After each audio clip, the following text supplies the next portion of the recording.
सेवा इथे आज होते।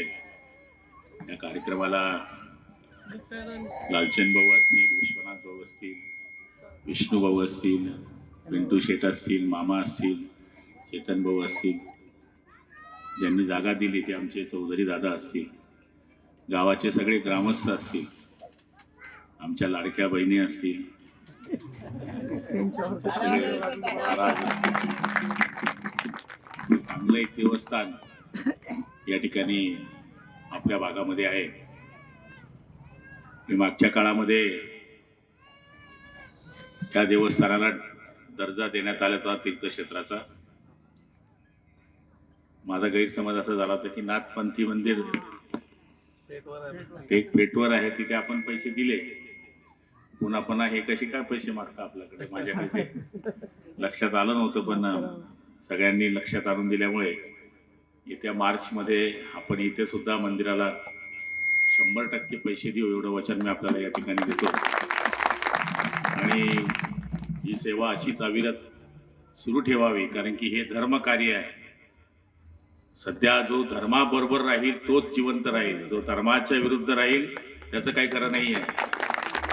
त्यामुळे धर्म कार्य आणि भगवा झेंडा याच्यावर सगळ्यांनी कायम एकनिष्ठ राहणं आणि एकजूट राहणं ही काळाची गरज आहे। आपण किती जातीपातीत वाटलो याच्यापेक्षा आपण पहिले हिंदू आहोत, मग इतर जातीचे आहोत। हिंदू धर्म टिकला तर जात टिकेल, हिंदू धर्मच टिकणार नाही तर जात कुठून टिकणार आहे। त्यामुळे ही धर्मसेवा सुरू आहे। या धर्मसेवेला आपण सगळ्यांनी मदत आपण करतच राहतो। पुढच्या काळातही आम्ही मदत करण्याचा या ठिकाणी प्रयत्न करू, नव्हे ते आमचं कर्तव्यच आहे। कारण की या भगव्या झेंड्यामुळेच मी मंत्री होऊ शकलो याचा सांगायला मला अभिमान वाटतो। आपण निवडणूक पाहिली, भगवे एका साईडला होते आणि बाकी एका साईडला होते। त्यामुळे आपल्या सगळ्यांना कल्पना आहे की या निवडणुकीमध्ये आपल्या सगळ्यांना किती मेहनत करावी लागली। पण असो, आपण काही राजकारणावर बोलायला इथं आलो नाहीये। मी मंत्री जरी असलो तरी मी पहिले हिंदू आहे। त्यामुळे मला माझ्या धर्माचा निश्चितपणाने अभिमान आहे आणि गर्व आहे, आणि तो प्रत्येकाला असणं काही चुकीचं नाही आहे।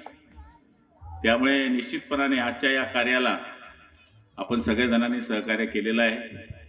मंदिराचं काम सुरू आहे, काळजी करू नका बाबा, कुठलाच गल्ला कमी पडणार नाही तुम्हाला, एवढं वचन आम्ही या ठिकाणी देतो। आता आदरणीय लालचंद भाऊ आहे, आमचे या ठिकाणचे शिवसेना भाजपचे सगळे पदाधिकारी आहे, यांनी जे आदेश मला ते करतील त्या पद्धतीनं या मंदिराचं काम आम्ही करू एवढं वचन आपल्याला देतो। महाराजांची सेवा महाराजांनी सुरू करावी अशी विनंती करतो। जय हिंद, जय महाराष्ट्र, नवनाथ बाबा की जय।